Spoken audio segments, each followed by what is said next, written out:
Praise the lord అందరికీ. Bible reading in 6 months. Day 42 ఫిబ్రవరి 11. మొదటి భాగంగా మొదటి సమూయేలు గ్రంథం 26వ అధ్యాయము, 27వ అధ్యాయము, 28వ అధ్యాయము చదువుకుందాము. అంతటా జీఫీయులు గిబియాలో సౌలునొద్దకు వచ్చి, దావీదు యెషిమోను ఎదుట హకీలా మన్యంలో దాగి ఉన్నాడని తెలియచేయగా, సౌలు లేచి ఇశ్రాయేలులో ఏర్పరచబడిన 3000 మందిని తీసుకొని జీఫు అరణ్యంలో దావీదును వెతుకుటకు జీఫు అరణ్యమునకు పోయెను.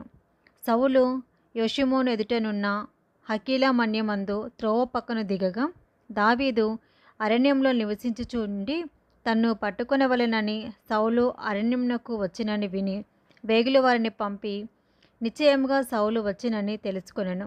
తరువాత దావీదు లేచి సౌలు దండు దిగిన స్థలము దగ్గరకు వచ్చి, సౌలునకు సైన్యాధిపతియగు నేరు కుమారుడైన అబ్నేరును పరుండి ఉండగా వారున్న స్థలము కనుగొనెను. సౌలు దండు క్రొత్తలములో పండుకొనగా దండువారు అతని చుట్టూ నుండిరి. అప్పుడు దావీదు పాలెంలోనికి సౌలు దగ్గరకు నాతో కూడా ఎవరు వత్తురని హిత్తీయుడైన అహీమెలెకును సెరూయా కుమారుడును యోవాబునకు సహోదరుడునగు అబీషైని అడగగా, నీతో కూడా నేనే వత్తునని అబీషై అనెను. దావీదును అబీషైయును రాత్రివేళ ఆ జనుల యొద్దకు పోగా సౌలు దండు కొత్తలంలో పండుకొని నిద్రపోచుండెను. అతని ఈటె అతని తలగడ దగ్గర నేలను నాటి ఉండెను. అబ్నేరును జనులను అతని చుట్టూ పండుకొని ఉండిరి.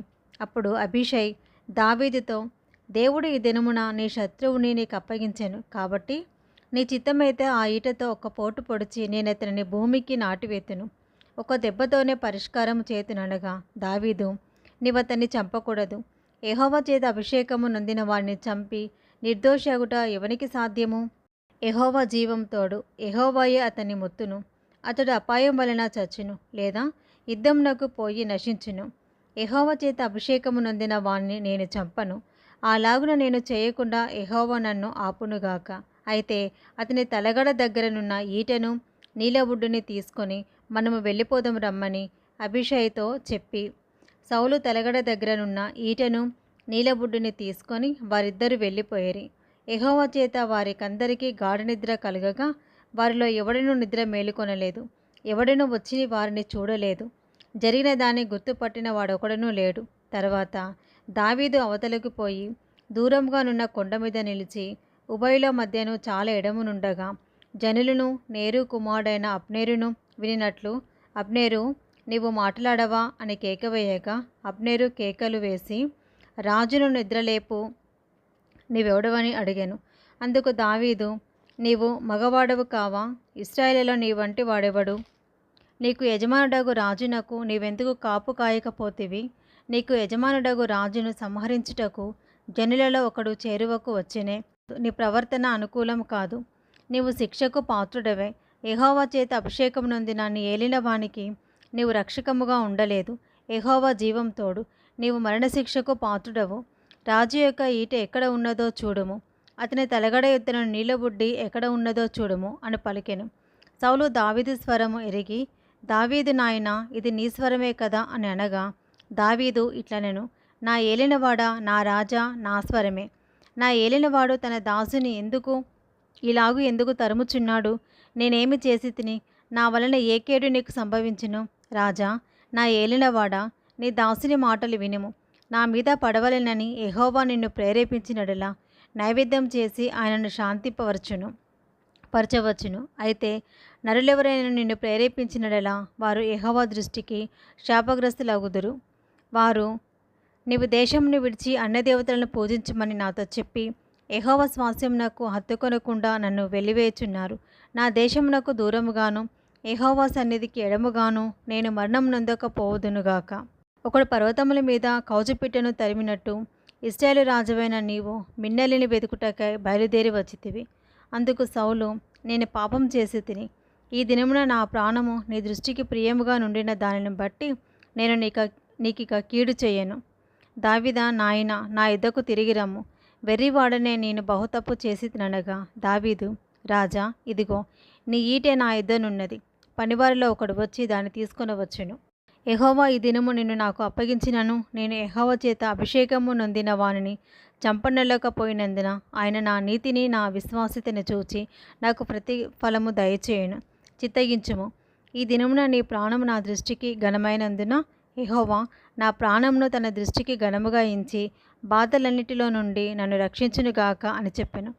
అందుకు సౌలు, దావీదా నాయనా, నీవు ఆశీర్వాదము పొందుకుందువు కాక, నీవు ఘనకార్యములను పూనుకొని విజయము నొందుదువు కాక అని దావీదుతో అనెను. అప్పుడు దావీదు తన మార్గమున వెళ్ళిపోయెను.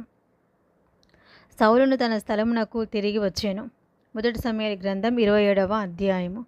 తరువాత దావీదు, నేను ఇక్కడ నిల్చుట మంచిది కాదు. ఏదో ఒక దినమున నేను సౌలు చేత నాశనమవుదును. నేను ఫిలిస్తీన్ల దేశంలోనికి తప్పించుకొని పోవుదును.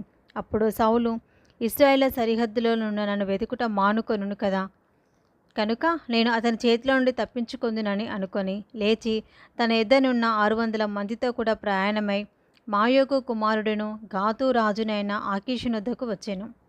దావీదు గాతులో ఆకీషునొద్ద చేరగా అతడును అతని వారందరినూ తమ తమ కుటుంబముల సమేతముగా కాపురముండిరి. యజ్రీయేలీయురాలగు అహీనోయమును నాబాలు భార్య ఉండిన కర్మియేలీయురాలగు అబీగయలు అను 2 భార్యలు దావీదుతో కూడా ఉండిరి. దావీదు గాతునకు పారిపోయిన సంగతి సౌలునకు తెలిసిన మీదట అతడు దావీదును వెతుకుట మానివేశెను. అంతటా దావీదు, రాజపురమందు నీ యొద్ద నీ దాసుడనైన నేను కాపురం చేయనేలా, నీ దృష్టికి నేను అనుగ్రహము పొందిన వాడనైతే బయటి పట్టణములలో ఒక దానియందు నేను కాపురమునుటకు ఒక స్థలము ఇప్పించమని ఆకీషును అడగగా, ఆకీషు సిగ్లగు అను నా గ్రామమును ఆ దినమున అతనికిచ్చెను. కాబట్టి నేటి వరకు సిక్లగు యూదారాజుల వశమున నున్నది. దావీదు ఫిలిస్తీన్ల దేశంలో కాపురముండిన కాలమంతా 1 సంవత్సరము 4 నెలలు. అంతలో దావీదును అతని వారిను బయలుదేరి గెషూరీల మీదను గెజేరీయుల మీదను అమాలేకుల మీదను పడిరి. ప్రయాణస్థుల పోవు మార్గమున షూరు నుండి ఐగుప్తు వరకు నున్న దేశంలో వారు పూర్వము కాపురముండగా దావీదు ఆ దేశస్థులను హతము చేసి మగవానినేమి ఆడుదానినేమి ఎవరిని సజీవులుగా విడవక గొర్రెలను, ఎడ్లను, గార్ధబములను, ఒంటెలను, వస్త్రములను దోచుకొని తిరిగి ఆకీషునొద్దకు వచ్చెను. ఆకీషు, ఇప్పుడు మీరు దండెత్తి దేశంలో చొరబడితిరా అని దావీదును అడగగా, దావీదు, యూదా దేశమునకును యెరహ్మెయేలీయుల దేశమునకును కేనీయుల దేశమునకును దక్షిణముగా మేము ఒక ప్రదేశంలో చొరబడితిమనెను. అలాగున దావీదు చేయుచూ వచ్చెను. అతడు ఫిలిస్తీన్ల దేశంలో నివసించినంత కాలము ఈ ప్రకారముగా చేయునని తమను గురించి వారు చెప్పుదురేమో అని గాతుకు వర్తమానం తేగల మగవానినైనను ఆడుదానైనను దావీదు బ్రతకనీయలేదు. దావీదు తన జనులైన ఇశ్రాయేలు తమ యందు బొత్తిగా అసహ్యపడినట్లు చేసెను. కనుక అతడు సదాకాలం నాకు దాసుడుగాను ఉండునని అనుకొని ఆకీషు దావీదు మాట నమ్మెను. 1 సమూయేలు గ్రంథం 28వ అధ్యాయము. ఆ దినములలో ఫిలిస్తీన్లు ఇశ్రాయేలుతో యుద్ధం చేయవలెనని సైన్యములను సమకూర్చి యుద్ధమునకు సిద్ధపడగా ఆకీషు దావీదును పిలిచి, నేను దండెత్తగా నీవును నీ జనులను నాతో కూడా యుద్ధమునకు బయలుదేరి రావాలనని పరిష్కారంగా తెలుసుకొనమనగా, దావీదు, నీ దాసుడనైన నేను చేయబోవు కార్యము ఏదో అది నీవిప్పుడు తెలుసుకొందువనెను. అందుకు ఆకీషు, అలాగైతే నేను ఎప్పటికీ నా సంరక్షకుడిగా నిర్ణయింతుననెను. సమూయేలు మృతి పొందగా ఇశ్రాయేలు అతని గురించి విలాపము చేసి రామాను అతని పట్టణంలో అతన్ని పాతిపెట్టి ఉండిరి. మరియు సౌలు కన్నపిశాచము గల వారిని, చిల్లంగి వారిని దేశంలో నుండి వెళ్ళగొట్టి ఉండెను. ఫిలిస్తీన్లు దండెత్తి వచ్చి షూనేములో దిగగా సౌలు ఇశ్రాయేలందరినీ సమకూర్చెను. వారు గిల్బోవాలో దిగిరి. సౌలు ఫిలిస్తీన్ల దండును చూచి మనసునందు భయకంపము నొంది యెహోవా యుద్ధ విచారణ చేయగా, యెహోవా స్వప్నము ద్వారాను నైనను ఊరీము ద్వారానైనను ప్రవక్తల ద్వారానైనను ఏమీ సెలవీయకుండెను. అప్పుడు సౌలు, నా కొరకు మీరు కన్నపిశాచము గల ఒక స్త్రీని కనుగొనుడి, నేను పోయి దాని చేత విచారణ చేతునని తన సేవకులకు ఆజ్ఞ ఇయ్యగా వారు చిత్తము. ఏందోరులో కన్నపిశాచము గల ఒకటి ఉన్నదని అతనితో చెప్పిరి. కాబట్టి సౌలు మారువేషము ధరించి వేరు బట్టలు తొడుగుకొని 2 మనుషులను వెంటబెట్టుకొని పోయి రాత్రివేళ ఆ స్త్రీ యొద్దకు వచ్చి, కన్నపిశాచము ద్వారా నాకు శకునము చెప్పి నాతో మాట్లాడుటకే నేనితో చెప్పిన వారిని రప్పించమని కోరగా ఆ స్త్రీ, ఇదిగో సౌలు చేయించినది నీకు తెలిసినది కాదా? కన్నపిశాచము గల వారిని, చిల్లంగి వారిని అతడు దేశంలో ఉండకుండా నిర్మూలము చేసెను కదా. నీవు నా ప్రాణం కొరకు ఉరియొగ్గి నాకు మరణమేలా రప్పింతువు అని అతనితో అనెను.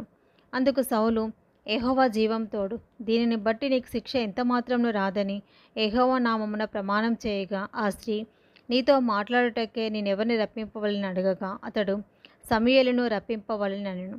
ఆ స్త్రీ సమూయేలును చూచినప్పుడు బిగ్గరగా కేకవేసి, నీవు సౌలువే, నీవు నన్నెందుకు మోసపుచ్చితివని సౌలుతో చెప్పగా, రాజు, నీవు భయపడవద్దు, నీకేమి కనబడినదని ఆమెను అడగగా, ఆమె, దేవతలలో ఒకడు భూమిలో నుండి పైకి వచ్చుట నేను చూచుచున్నానెను. అందుకతడు ఏ రూపముగా ఉన్నాడని దానిని అడిగినందుకు, అది దుప్పటి కప్పుకొనిన ముసలివాడొకడు పైకి వచ్చుచున్నాడనగా, సౌలు అతడు సమూయేలు అని తెలుసుకొని సాగిలపడి నమస్కారం చేసెను.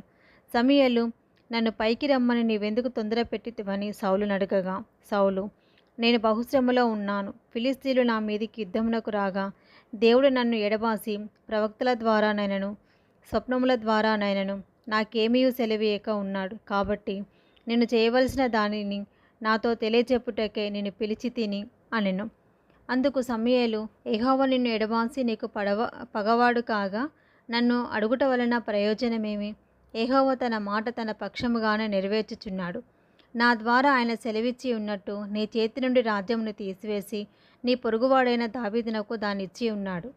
యెహోవా ఆజ్ఞకు నీవు లోబడక అమాలేకీయుల విషయంలో ఆయన తీక్ష్ణమైన కోపము నెరవేర్చకపోయినా దానిని బట్టి యెహోవా నీకు ఈవేళ ఈ ప్రకారముగా చేయుచున్నాడు.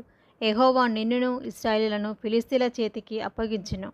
యెహోవా ఇశ్రాయేలు దండును ఫిలిస్తీయుల చేతికి అప్పగించెను.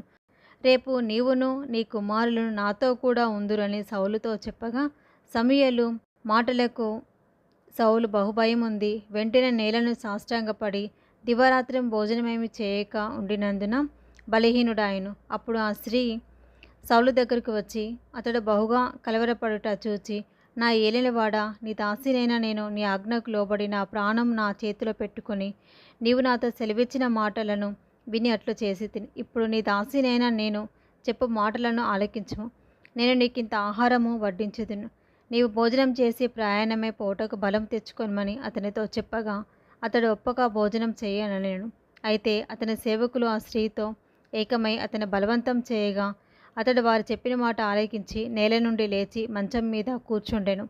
తన ఇంటిలో కొవ్విన పెయ్య ఒకటి ఉండగా ఆ స్త్రీ దాన్ని తీసుకొని త్వరగా వధించి పిండి తెచ్చి పిసికి పులుసులేని రొట్టెలు కాల్చి తీసుకొని వచ్చి సౌలునకును అతని సేవకులను వడ్డించగా వారు భోజనం చేసి లేచి ఆ రాత్రి వెళ్ళిపోయారు.